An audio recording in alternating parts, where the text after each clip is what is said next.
Voilà, je vais reprendre ici pour les clients d'IA Client qui sont concernés par la présentation d'aujourd'hui.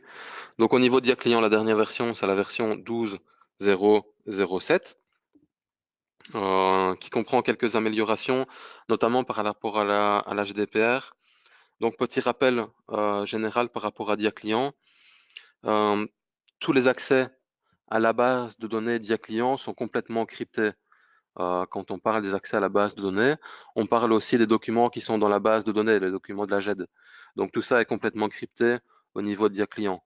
Donc quelqu'un qui copierait votre base de données et qui essaye d'y accéder à partir de l'extérieur, ce sera impossible d'y accéder parce que tout est crypté au niveau des documents et au niveau des fiches clients. Ça, c'est un principe général par rapport à DIA. Deuxième principe général par rapport à DIA, c'est que la politique des mots de passe peut être complètement lié à l'Active Directory.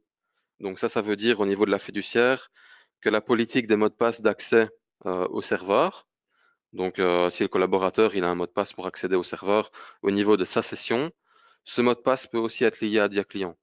Et donc ça au niveau de DIA Client, c'est assez bien fait puisqu'on lie complètement le mot de passe de l'Active Directory, donc de l'accès au serveur à l'accès au logiciel. Donc ça, c'est vraiment un principe général par rapport à la GDPR qui était important, c'est de lier une politique de mot de passe à une politique générale de la fiduciaire. Et donc ça, au niveau de Dia Client, c'est quand même assez bien fait. Deuxième chose, par rapport à Dia Client, ils ont mis à disposition des clients un petit manuel pour se conformer à la GDPR. S'il faut ce manuel, vous pouvez m'envoyer un petit mail et je vous le ferai parvenir. C'est assez bien fait, c'est un manuel en 6 étapes qui a été fait par Dia Client et par la CNIL. La CNIL, c'est la Commission nationale de l'informatique et des libertés en France pour se mettre en conformité par rapport aux obligations du règlement GDPR. Donc s'il le faut, vous m'envoyez un petit mail et je ferai le nécessaire pour vous le faire parvenir. Deuxième chose, nous au niveau d'IBgraph, on a mis en place certaines procédures qu'on peut aussi vous envoyer. Et donc on recommande plusieurs choses par rapport à DIA Client, plusieurs choses à mettre en place pour se conformer à la GDPR, notamment au niveau du droit d'accès au dossier. Donc pour pouvoir mettre en place cette petite procédure, via le menu administration, qui est accessible lorsque vous avez les droits, ça va de soi. Au niveau de ce menu administration, paramétrage, sécurité, droit d'accès au dossier. Donc ça, c'est la première chose, c'est le droit d'accès au dossier. Donc comme je l'ai dit en préambule aussi, c'est important de nommer un DPO, donc un responsable de la GDPR au niveau de la fiduciaire. DPO, ça veut dire un Data Protection Officer, c'est de l'anglais. Donc ça veut dire vraiment responsable de la GDPR au niveau de la fiduciaire. C'est important de le nommer. Et donc à ce niveau-ci, on va mettre un nouveau droit d'accès, donc ce que j'ai fait ici, droit d'accès DPO GDPR au niveau de la fiduciaire. OK? Ça, c'est la première chose. Et deuxième chose, par rapport au dossier, justement, qui ne devrait être accessible qu'à ce DPO, au niveau de l'onglet divers ici, dans la fiche du client, on voit ici droit d'accès au dossier. Ici, on va pouvoir ajouter le profil DPO. Donc, on le prend, on le glisse dans la colonne de droite avec la petite flèche. Et donc, à ce moment-là, uniquement le DPO pour avoir ces fiches clients. Donc, les clients qui sont typiquement sortis de la fiduciaire et qui ont demandé à être supprimés. Donc, c'est au niveau d'IA client, c'est comme ça qu'on va le faire.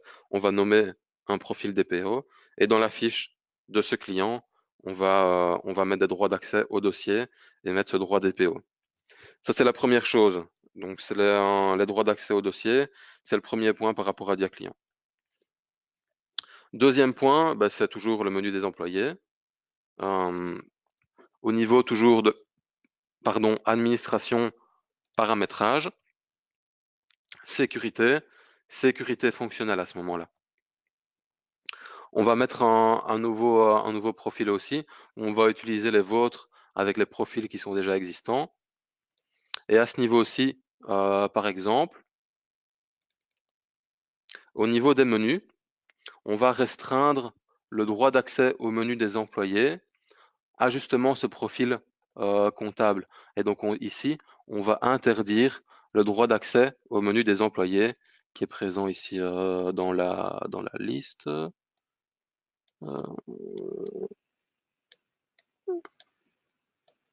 À mon avis, je l'ai passé, enfin c'est pas très grave, il y a un menu ici de recherche, vous tapez employé ou collaborateur, on va retrouver le menu et on le mettra ici interdit pour le profil choisi.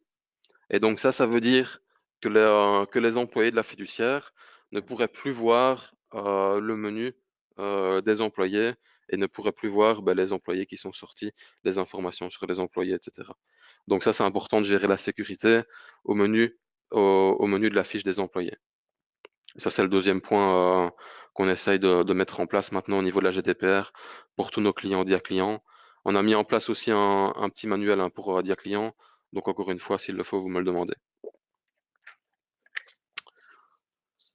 Donc voilà, ici, j'ai vu un petit peu tous les points par rapport aux principes généraux, par rapport à Bob 50, par rapport à Admin et par rapport à Dia Client.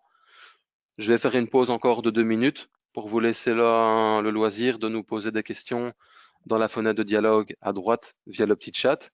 Et s'il n'y a pas de chat dans 5 minutes, on a un petit peu d'avance, mais je vais pouvoir clôturer le webinaire aujourd'hui. Et je vous remercie tous d'y avoir assisté et de votre temps. Et n'hésitez pas à nous poser des questions encore une fois s'il y en a. À tout de suite.